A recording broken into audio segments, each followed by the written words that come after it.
5वां अध्याय बिंदेश्वर संहिता। सुत जी बोले, हे ऋषियों, श्रवण कीर्तन और मनन करने से असक्त प्राणी यदि शिव जी के लिंगेश्वर की स्थापना कर नित्य उसकी पूजा करे तो वह भी इस अपार भवसागर से तर जाएगा। मुनियों ने पूछा, यह कैसे?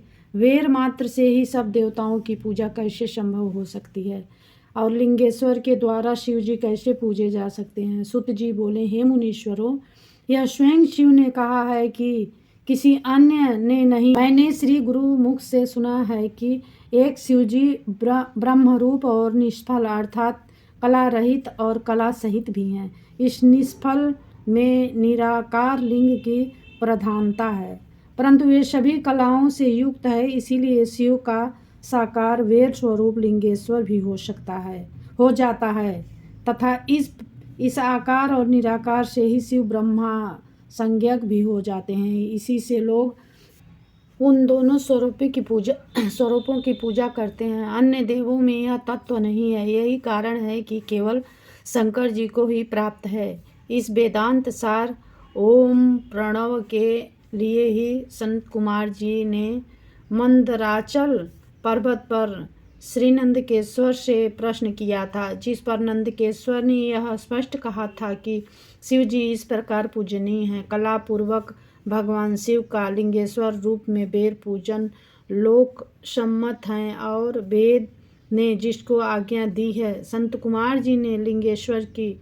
उत्पत्ति पूछी तो नंदकेश्वर ने कहा कि पूर्व काल में जब ब्रह्मा और विष्णु में युद्ध हुआ तो उनके बीच में निष्फल शिव जी ने स्तंभ रूप में प्रकट होकर विश्व संरक्षण किया था और तभी से महादेव जी का निष्फल लिंग और सकल वेर जगत में प्रचलित हुए। वेर मात्र को देवताओं ने भी ग्रहण किया। इससे शिव जी के अतिरिक्त वेर लिंग से देवताओं की पूजा होने लगी और वहीं उसका फल दाता हुआ, परंतु शिव जी के लिंग और वेर दोनों ही पूजनीय हुए। 6वां अध्याय ब्रह्मा विष्णु युद्ध। नंदकेश्वर बोले, पूर्व में जब विष्णु जी अपने सहायकों सहित श्री लक्ष्मी जी के साथ शेष शैया पर शयन कर रहे थे, तब ब्रह्म देवताओं में श्रेष्ठ ब्रह्मा जी स्वयं ही वहां जा पहुँचे और विष्णु जी को पुत्र कहकर पूछने लगे, पुत्र उठ, मुझे देख, मैं तेरा ईश्वर यहाँ आया हूँ। इस पर विष्णु जी के भीतर क्रोध तो हुआ, परंतु उसे दबाकर उन्होंने ब्रह्मा जी से कहा कि पुत्र, तुम्हारा कल्याण हो, आओ बैठो, मैं तुम्हारा पिता हूँ, कहो कि तुम्हारा मुख टेढ़ा क्यों हो गया है? ब्रह्मा जी बोले, समय के फेर से तुम्हें अभिमान हो गया है। मैं तुम्हारा रक्षक ही हूँ, किंतु समस्त जगत का पितामह हूँ। वे फिर बोले, चोर, तू अपना बड़प्पन क्या दिखाता है? सारा जगत तो मुझ में निवास करता है। तू मेरी नाभि कमल से प्रकट हुआ, मुझसे ही ऐसी बातें करता है। नंदकिश्वर बोले, जब इस प्रकार रजोगुण से मुक्त उन दोनों में विवाद होने लगा, तब वे दोनों अपने को प्रभु कहने लगे। कहते कहते एक दूसरे को वध करने पर तैयार हो गए। युद्ध छिड़ गया। हंस और गरुड़ पर बैठे दोनों ईश्वर परस्पर युद्ध करने लगे।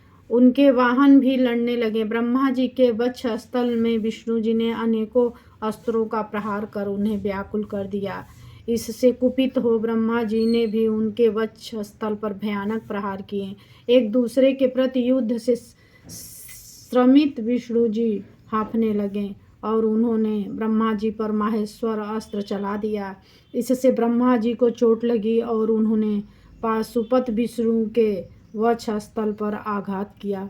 पारस्परिक आघातों से देवता लोग अत्यंत घबराए। यह हमारी सृष्टि शिव जी की है कि जिन त्रिशूलधारी की इच्छा के बिना कोई एक तिनका भी इधर उधर नहीं कर सकता।